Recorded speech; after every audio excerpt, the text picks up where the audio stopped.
সংকটের তীব্রতা আমদানি নির্ভরতার বহুমাত্রিক ঝুঁকির বিপরীতে দেশের স্থবির জ্বালানি খাতে আশা জাগিয়েছিল ৪৮ কূপ নিয়ে সরকারের কর্মপরিকল্পনা। তবে বৈশ্বিক ধাক্কায় খাদে পড়ে ২০২২ সালে অনেকটা বাধ্য হয়ে যে পরিকল্পনা নেওয়া হয়েছিল, এখন প্রশ্ন উঠছে বাস্তবায়নে তার গতি নিয়ে।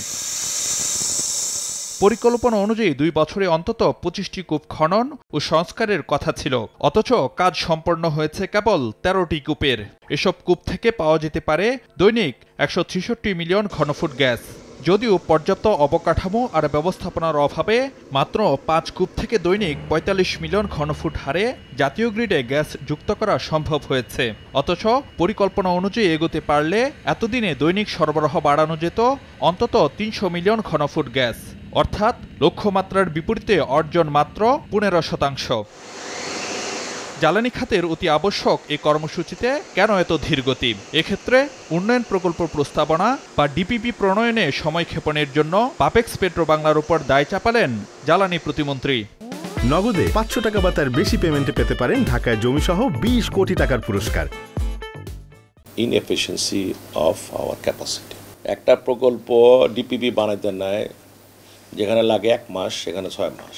এদেরকে রেখে তো আমাদের কাজ করতে হচ্ছে। ৪৬টা যে করবো, 10টা প্রকল্প দিয়েছে, 10টা ডিপিপি বানাইতে অলরেডি ৬-৭ মাস চলে গেছে।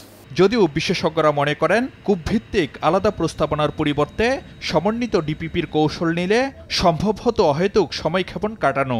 অমুক টেন্ডার, অমুক পিপি, অমুক পিসিপি, অথচ একটা পিপি একটা পিসিপিতে সমস্ত এক্সপ্লোরেশন আর ওয়েলগুলোকে ঢোকানো যায়। যখন টাইম শর্ট হয়ে যাবে তখন কিন্তু টাকাও বাঁচবে।